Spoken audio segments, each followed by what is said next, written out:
Amigos de Dixit, ¿cómo están? Mi nombre es Fer Cañas. Mi querido Fer, Greta Benítez, y es un placer estar contigo como siempre, mi querido Fer.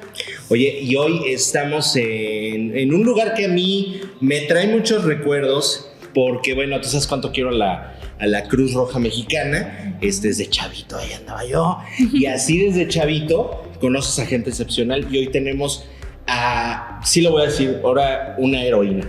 Totalmente, porque lo es, y para todo el país y el mundo. Para todo el país y el mundo. Vale, ¿cómo estás? Vale, Segura. Muy bien, muchas gracias, Fer. Años de conocernos. Años de conocernos. Yo les decía, es que a Vale la conocí chiquitita. 14 años. 14 años ahí en juventud. Yo ya soy de veterano. Sí, o sea, yo ya no. Pero tú por sigues. no decir edad, pero. Por no decir, pero tú sigues en juventud, Sí, eres sí, coordinadora estatal. Sí, coordinadora estatal de juventud. Fíjate. Y ahora prevención de accidentes también. Pero fíjate nada más, o sea, salió buena la cosecha en juventud, déjame te digo. Sí, pero muy buena. Oye, y tocando, bueno, ya este tema también, tu trayectoria en Cruz Roja pues ha sido importante, lo estás haciendo muy bien, y hablábamos que eres ahora una heroína no nada más para nuestro país, para el mundo, con estos terribles sismos que sacudieron Turquía en este mes de febrero. ¿Cómo fue de pronto el llegar y enfrentarte con tanto dolor? Claro, fue difícil y difícil desde nuestra activación. Somos 220 especialistas, espero no equivocarme en el número, pero es más, tal vez porque si no, ahí abajo lo ponemos, ¿verdad? Pero sí, de esos 220 se hizo la activación nacional, a los especialistas del grupo USAR de la Cruz Roja Mexicana. Había varios factores que pues limitaban a lo mejor a otros compañeros, como era el tiempo, la distancia que teníamos para llegar al punto de encuentro, que de inicio fue Polanco, la sede nacional de la Cruz Roja.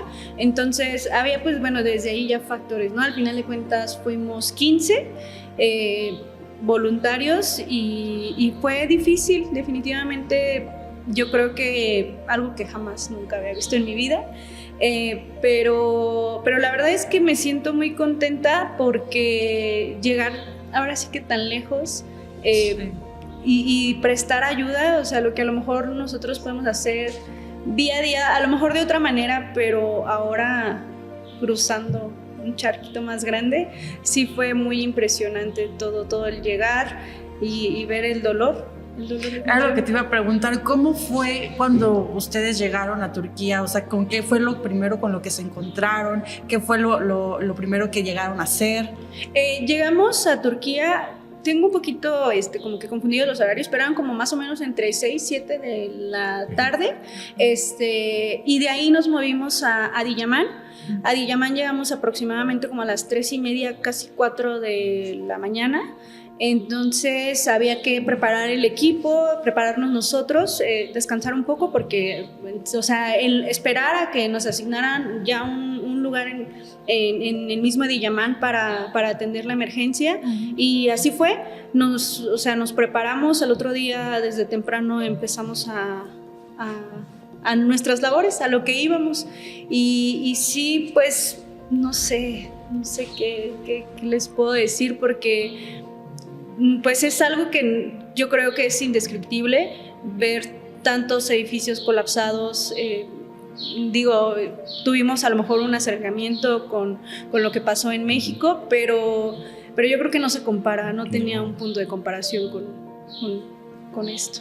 Y es que muchos edificios que colapsaron, fue más de 40,000 muertos. Más de 40,000, y es que aparte fue en la madrugada. Sí. Entonces, pues mucha gente durmiendo.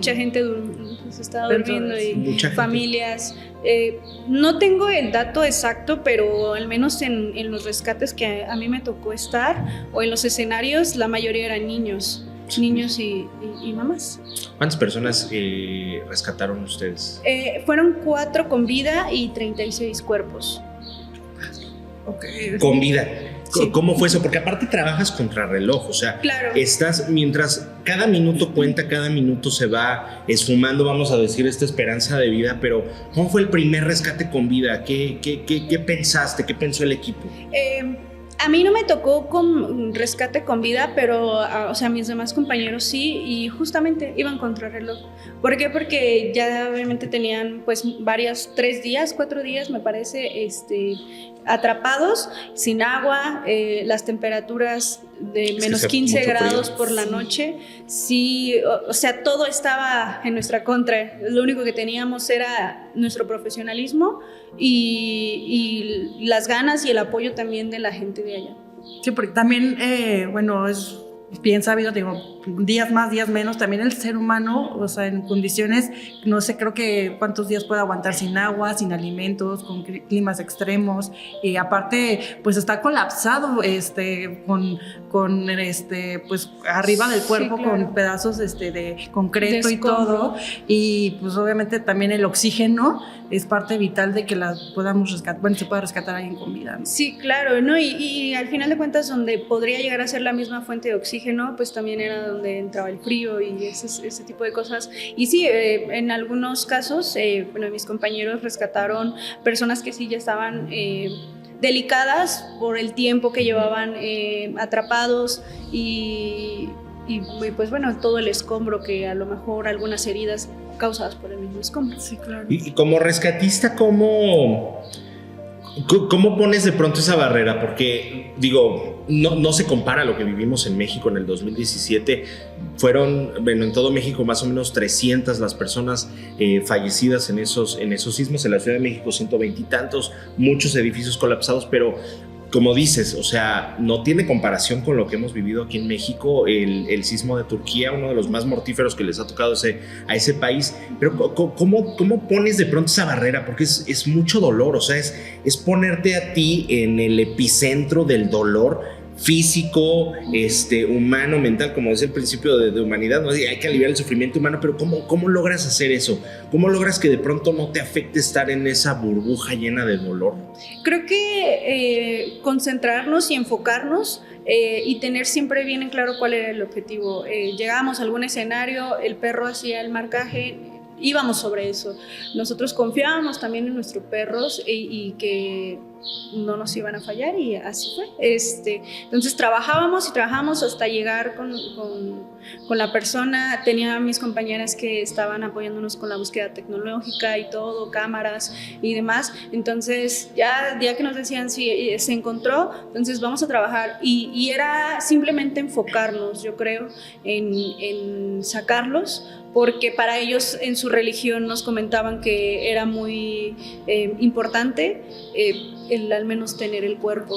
Entonces sí fue difícil, pues, digo, obviamente no entendíamos el idioma y tratábamos con señas, y obviamente sí llegaba un punto en el que o sea, la emoción y ellos también, ¿no? O sea, al final de cuentas ellos estaban sufriendo, estábamos ahí nosotros tratando de entenderlos, y con traductores ese fue un súper apoyo, el que los traductores ahí nos echaran la mano y dice tal, y bueno, por favor dile qué tal, y esto y el otro. Entonces eso también pues fue algo que nos ayudó muchísimo a concentrarnos, a darnos a entender, explicarle qué era lo que estaba pasando a la gente. ¿Cómo, cuando ustedes llegan a Turquía, pues obviamente hay grupos de rescate de muchos países? ¿Ustedes tienen algún tipo de colaboración, de trabajo en conjunto con otros países, con otras brigadas, o solamente es ustedes como México? Lo que pasa es que hay un organismo que se encarga de concentrarnos a todos y de asignarnos el espacio donde vamos a trabajar. Entonces así era como nosotros trabajábamos. Ellos nos asignaban para que todo fuera organizado, para que no fuera nada más de, ay, aquí quiero trabajar. No, ellos nos asignaban el lugar, nosotros trabajábamos ahí, o sea, obviamente los perros y la búsqueda tecnológica hacían lo suyo, pero ya de una forma también organizada. Y obviamente yo creo que esto nos ayudaba nos ayudó a ser un equipo profesional en cuanto al trabajo, y que tuviera un mayor impacto, ¿sabes? Porque a veces, les comentaba hace rato, a veces no basta la buena voluntad. Hay que ser organizados y hay que ser profesionales en lo que hacemos. Y claro, eso la Cruz Roja fue a hacer. Oye, ¿y México está preparado ya para algún desastre mayor? Pues seguimos, yo creo que en eso. Yo creo que existen más equipos también de búsqueda y rescate, también ya certificados, pero yo creo que de ahí va, ¿no? O sea, al menos ya tenemos el inicio, sabemos que existe el problema y el que estemos trabajando para eso, pues yo creo que pues para allá vamos. Yo tengo la duda, digo, Cañitas ya tiene un poquito de experiencia porque pues, está dentro de la organización y todo esto, pero ustedes fueron a Turquía. ¿Cómo fue el que la Cruz Roja decidió ir hasta Turquía y a lo mejor no otro tipo de organizaciones? Lo que pasa es que nosotros tenemos justamente esta acreditación en la que nos valida para que, más bien, ¿cómo les explico? O sea, tenemos la capacidad. Nos certifican de alguna manera. Tenemos la certificación que bueno, esto quiere decir que tenemos la capacidad de ser autosuficientes dentro de un desastre. Ok. Y es que también es importante hacerlo destacar, no nada más es ir como el borras, mi Greta, y lo digo de esta forma coloquial, porque tienes que pensar no ser una carga tampoco para el país, claro, ¿no? Que de por sí, imagínate, ya estás sufriendo un desastre, ¿cómo das alimentación? ¿Cómo das hospedaje y todo eso? Entonces, bueno, pues ahí sí la felicitación a la Cruz Roja Mexicana, que pues día a día se está pues capacitando en estos temas. 14 años entraste a la Cruz Roja y ahí para allá quiero ir. ¿Te habías imaginado? Porque cuando tú entras a la Cruz Roja y más siendo chavita, para todos los que nos están viendo y escuchando, se trabaja con principios fundamentales. ¿Te habías planteado tú que de verdad estarías aplicando estos principios en su totalidad? Pues, por ejemplo, en este desastre, cuando entraste a Cruz Roja, cuando llamaste a los 14 años, que estarías pues trabajando en una labor humanitaria tan importante. Yo creo que nunca lo había dimensionado y estando allá de repente fue un wow, estoy aquí.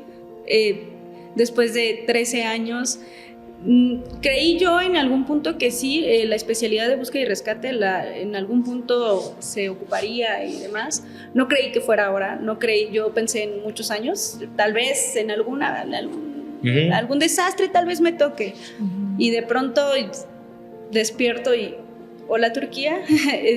Sí fue muy emocionante, pero a la vez era un sabor agridulce, porque claro, yo estaba feliz de estar allá, pero a la vez también triste por la situación en sí de lo que estaba pasando, pero también mi familia, o sea, el no tener contacto con mi esposa o no tener contacto con mi mamá y demás. Entonces estábamos a días también de que fuera el cumpleaños de mamá y yo decía, híjole, si no regreso para el cumpleaños, y ella en algún punto de que pues no teníamos comunicación los primeros 4 días, entonces yo solamente decía así de que, mamá, estoy bien, no sé cómo decírtelo, y también a mi esposa así de, ay, Dios mío, es que como le explico que estoy bien, pero pues no teníamos comunicación, ¿no? Entonces, y no queríamos tampoco preocupar, entonces también fue algo difícil, muy emocionante, muy triste a la vez, entonces como que todavía estamos en esos sentimientos encontrados.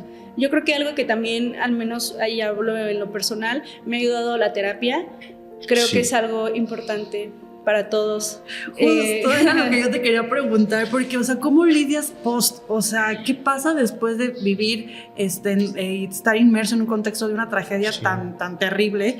O sea, obviamente uno queda con algunas situaciones que dices, o sea, emocionales, ¿no? ¿Cómo lo sacas? ¿Cómo lo liberas? ¿Cómo lo trabajas? ¿Cómo lo canalizas? Yo creo que de inicio fue intentar descansar. No... hacíamos el intento, bueno, hablo por mí, hacía el intento, pero dormía a lo mejor 2 horas, despertaba y ahí le dije a mi esposa, esto no está bien, esto no es normal, creo que sí necesito ir a terapia.